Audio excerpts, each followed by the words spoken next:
Století 21. Rozhovory s výjimečnými lidmi, kteří žijí kolem nás. Jak myslí, jak žijí, v co věří a co je naplňuje. Století 21 na YouRadio Talk. Dnes bychom rádi přivítali u nás ve studiu vzácného zahraničního hosta, pana Michale Krugera. Michal Kruger je prezident mezinárodní humanitární organizace ADRA.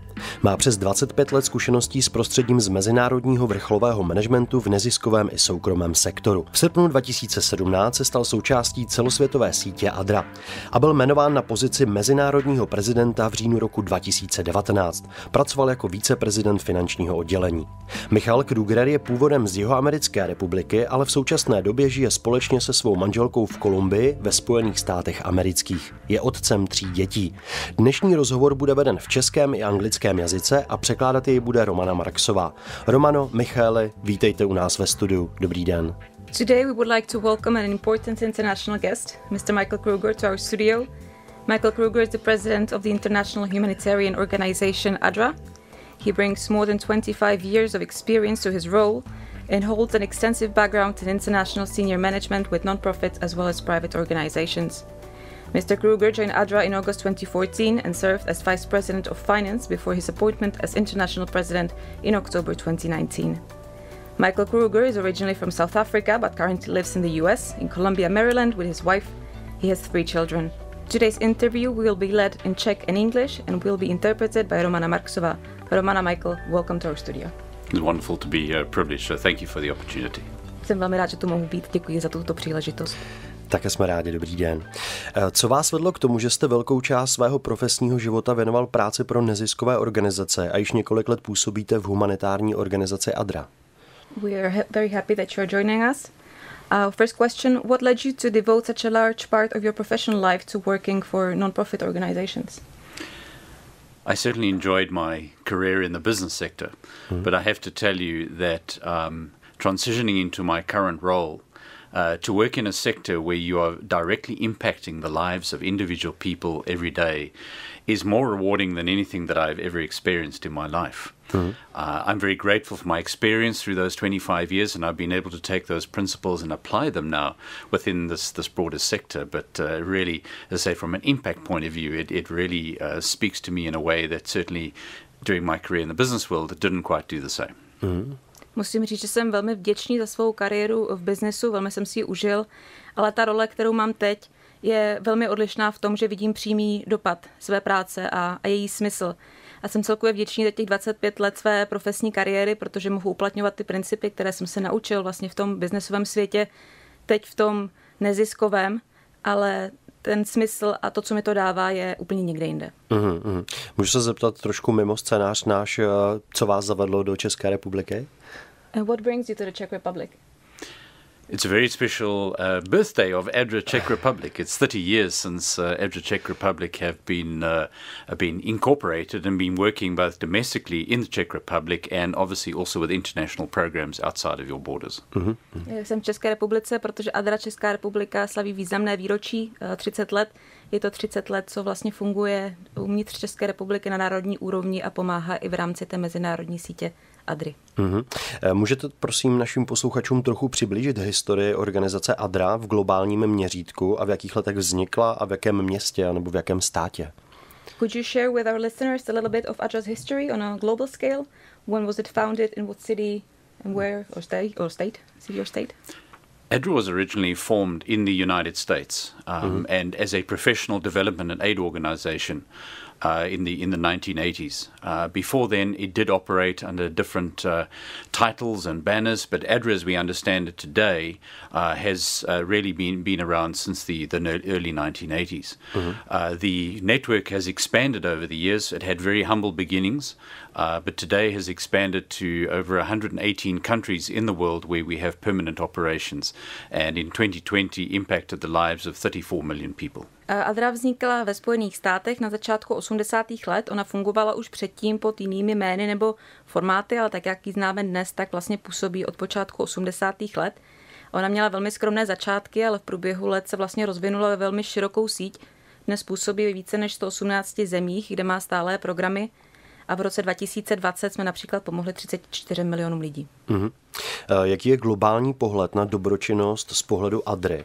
Mají některé projekty vyšší prioritu před jinými a podle jakého klíče se vlastně určuje, čemu se dá přednost, čemu se bude věnovat?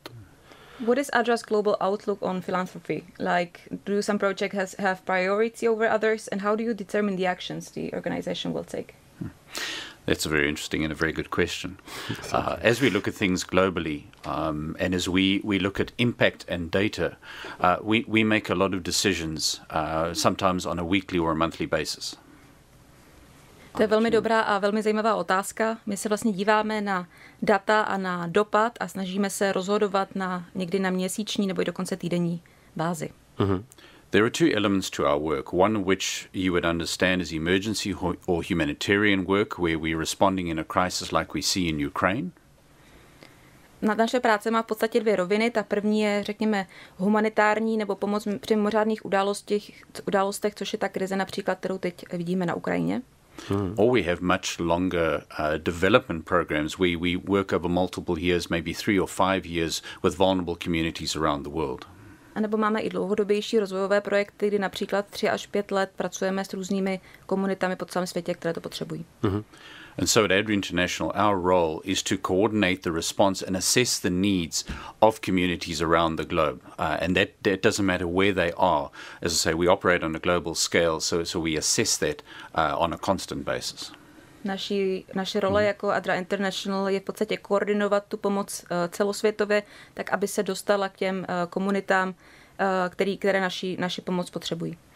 And then based on that assessment, and obviously that includes the assessment and the advice from our various country offices, we will then look to coordinate the allocation of funds to respond, and then also look if there is the resource and the capacity of individuals who are able to assist in that particular circumstance. V tomto kontextu vlastně pracujeme s našimi kancelářemi a organizacemi ADRY po celém světě, které nám dávají ty informace a my na základě toho alokujeme vlastně tu finanční pomoc a současně vyhodnocujeme, jestli tam jsou dostatečné kapacity k tomu, abychom tam mohli pomáhat. And so, for example, if you see in a crisis like Ukraine, because it's a very immediate and emergency crisis, we will coordinate the response of multiple ADRA officers and staff who are experienced in this sort of situation and move them into the area to respond to that immediate crisis. Takže když se podíváme na aktuální případ Ukrajiny, kde ta pomoc vlastně potřeba velmi rychle a velmi mimořádně, tak co děláme je to, že dáme dohromady více těch ADR a přesuneme vlastně jejich personál na to místo, aby tam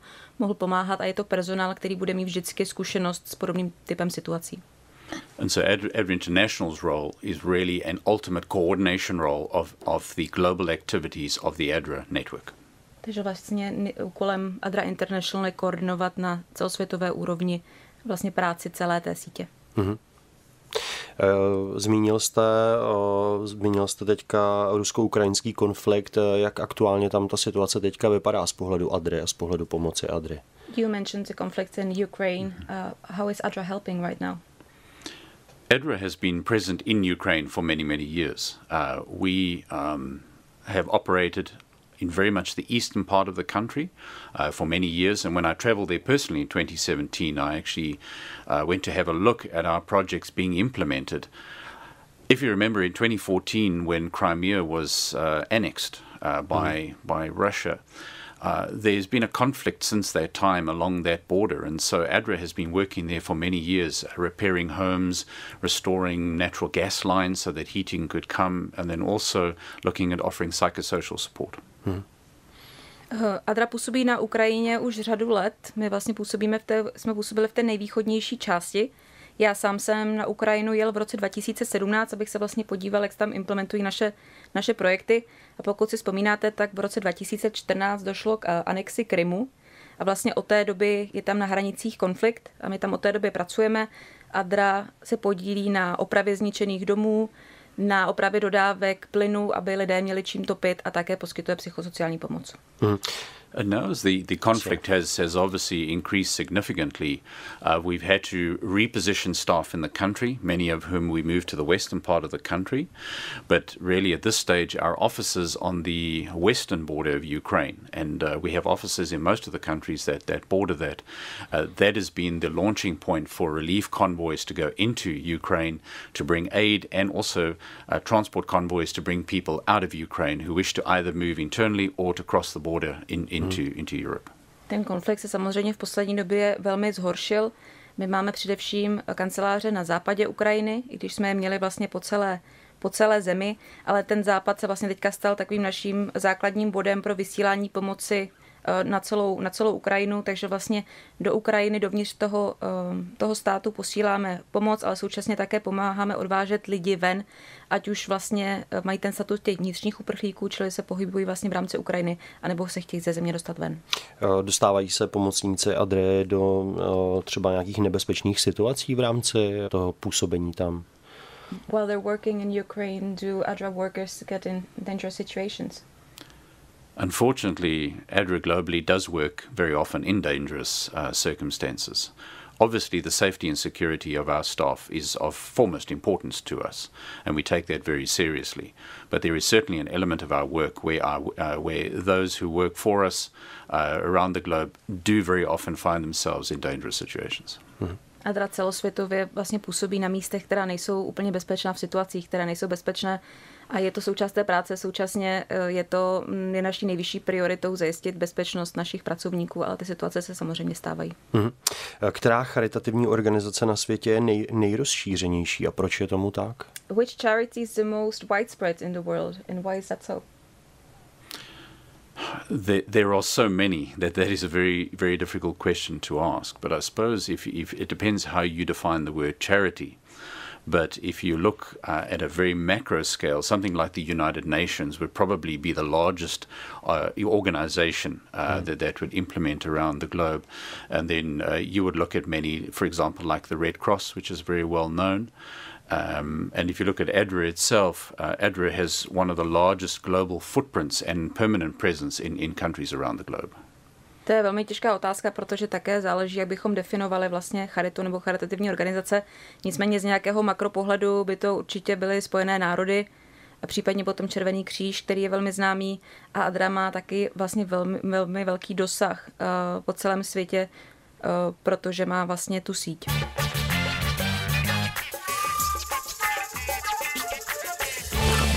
Zajímalo by mě, jestli vzpomínáte na nějaké takové ten nejzajímavější z pohledu ADRA, například kdo se řadí mezi nejštědřejší země světa nebo nejštědřejší firmu na světě, které země má nejvíce dobrovolnických center na počet obyvatel a podobně. I wonder if you can think of and share with us some interesting facts or highlight from ADRA's point of view, for example, which countries are the most generous in the world, or which company gives most to charity, or which country has the largest number of volunteering centers per capita, if you have some kind of statistics like that.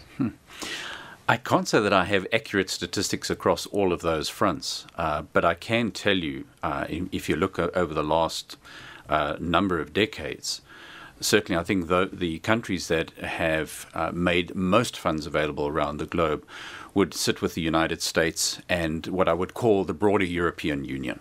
Mm. Přiznám se přesné informace v tomto ohledu, ale když se podíváme na poslední dekády, tak si myslím, že země, které vlastně nejvíce finančních prostředků poskytly, by byly určitě Spojené státy a potom řekněme taková širší Evropská unie. Mm-hmm. Jak je na tom Česká republika v porovnání s ostatními zeměmi světa, co se týče pomoci, a to jak té finanční, tak té praktické, kde lidé pomáhají jako dobrovolníci například?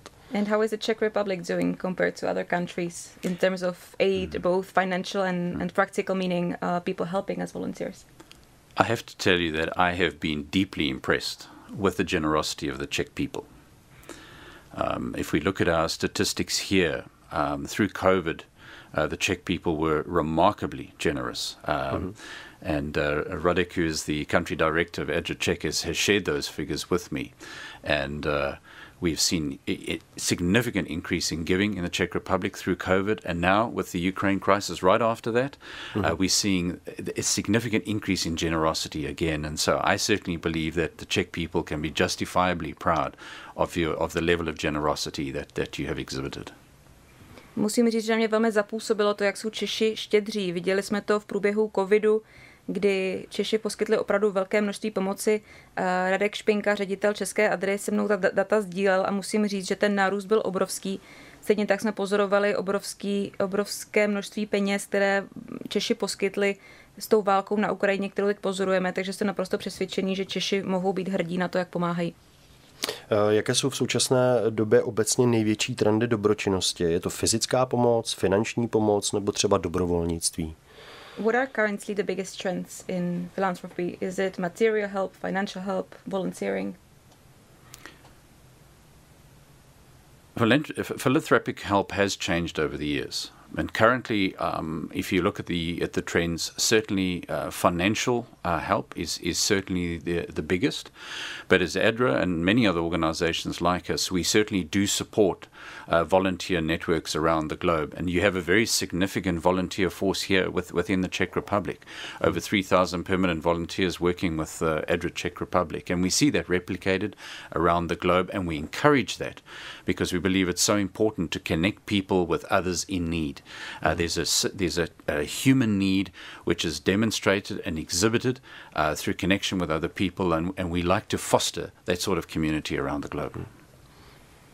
Ta charitativní pomoc nebo způsob, jakým se poskytuje, se v průběhu let velmi změnila. Nicméně dnes platí, že vlastně nejvíc důležitá je ta finanční pomoc.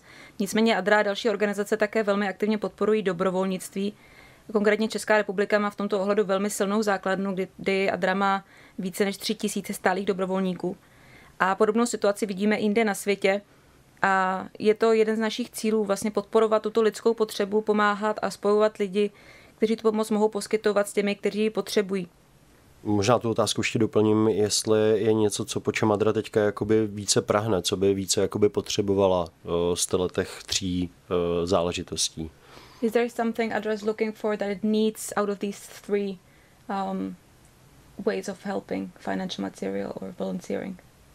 Well, certainly the 2 areas, without doubt, is that we would obviously continue to seek financial help and donations, certainly from your listeners and many others, because that is the kind of resource that we can immediately apply to the need, having assessed what it is on the ground. At the same time, very supportive of volunteers being involved. What I would ask those that they would contact the office here in ADRA Czech Republic so that they can get registered and so that we can make sure that they have the requisite skills and training in order to be part of the general relief efforts and volunteer activities of the office. Rozhodně určitě scháníme nadále finanční pomoc. Tímto bych klidně vyzvala i vaše posluchače, pokud chtějí přispět. A je to proto, že finanční zdroje pro nás představují určitý nástroj pomoci, kterou můžeme rovnou uplatnit v terénu na místě.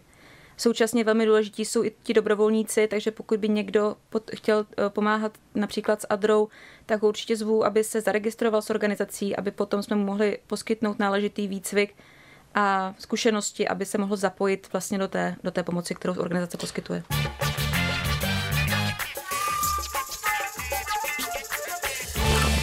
Víme o vás, že jste věřící člověk. Jsou pro vás biblické příběhy nějakou motivací nebo inspirací i ve vaší práci?